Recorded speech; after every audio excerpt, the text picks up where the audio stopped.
Albert Ramdin, dear Amanda Glassman, dear colleagues and friends.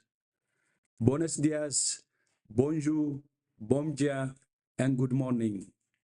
I thank the United States of America for hosting the Pan American Health Organization and this 77th session of the Regional Committee of WHO for the Americas. The United States was a founding member of both WHO and PAHO and has been a leader in public health, from the historic eradication of smallpox to its work on HIV, malaria, humanitarian emergencies, and its world-class scientific research, including on COVID-19 vaccines. Of course, all of these accomplishments were only possible through close and long-term collaboration with the global community. So I very much regret the decision of the United States to withdraw from WHO, just as I regret Argentina's communication to the Secretary General of its withdrawal from WHO.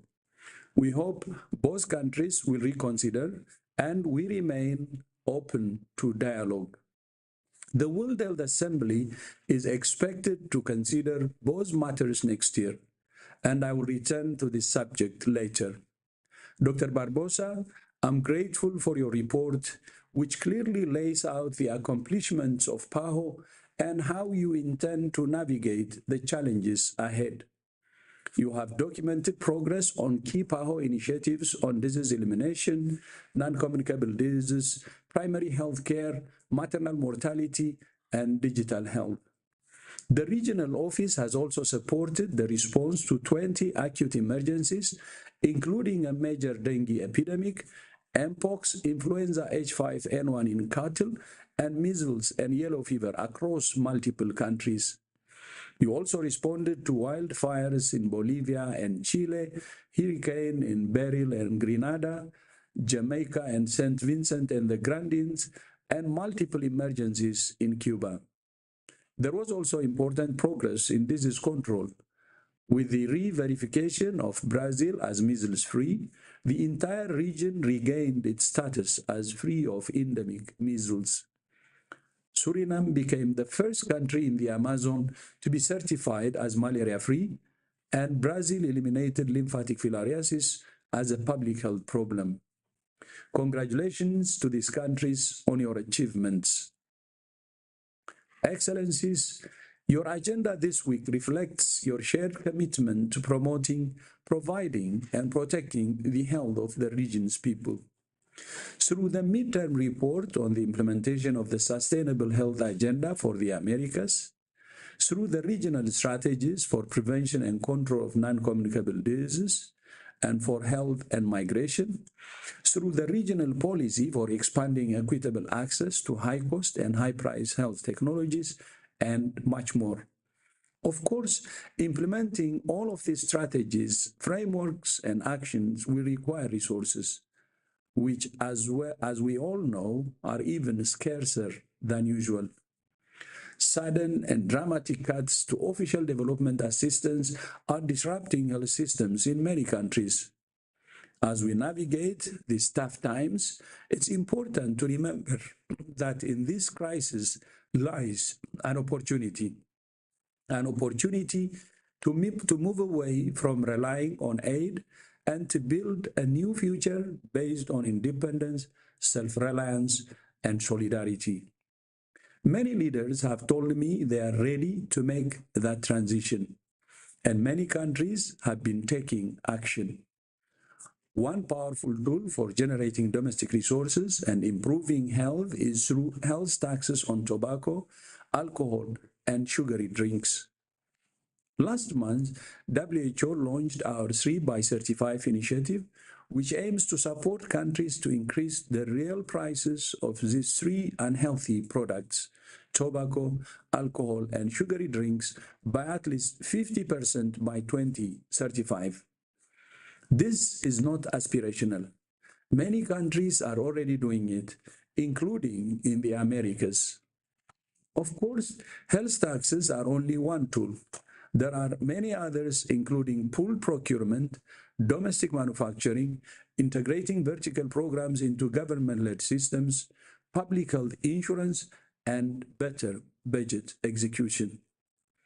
In May, the World Health Assembly adopted a landmark resolution calling for more domestic investment in health and deeper governance reform. WHO is committed to supporting all member states to build strong, resilient, inclusive health systems guided by evidence and grounded in equity. At the same time, WHO is facing our own financial crisis, as you know, due to the withdrawal of the US and reductions in official development assistance from other countries. Among the reasons the US gave for leaving WHO were that we have failed to implement reforms and that it pays significantly more than other countries. In fact, over the past 8 years, we have undergone the most profound transformation in the organization's history. And the biggest area of reform has been in the way the organization is financed, precisely to reduce our reliance on a handful of traditional donors and to share the burden more evenly among member states. Most significantly, in 2022, member states committed to increasing access contributions progressively to 50% of our budget. Previously, the largest increase in the history of the organization was only 3%, so the 50% increase was historic. We cannot overstate the significance of this decision. It will help to protect the organization from the impact of future shocks and be transformative to its long-term financial stability, resilience, and independence. We have also implemented a range of cost-saving measures, significant reductions in travel, voluntary retirement packages, abolishing positions of retired staff, tightening our belts, and a prioritization exercise. Together, these actions, the increase in access contributions, and the cost containment measures are helping to mitigate the impact of our funding cuts and are expected to save about 900 jobs. But it's still not enough, and we have no choice but to scale back the size of our budget and our workforce. In May, the Health Assembly approved a reduced budget for the 2026-27 biennium, which has resulted in difficult but necessary decisions. We started at the top, cutting the number of senior leaders and directors in half. And we have now almost completed the process of realigning our headquarters structure with resources. This is a painful and difficult time for all of us. We're having to say goodbye to many committed, talented colleagues who have dedicated their careers to serving the people of the world, working and delivering under serious pressure during the COVID-19 pandemic. Excellencies, the global health landscape has changed, but the need for a strong WHO has not. At this year's World Health Assembly, member states sent a very clear signal that they want a strong, empowered, and sustainable WHO. The approval of the next increase in access contribution was a strong vote of confidence, as was the historic adoption of the pandemic agreement. And to PAHO members, thank you for your support. I leave you with 3 requests.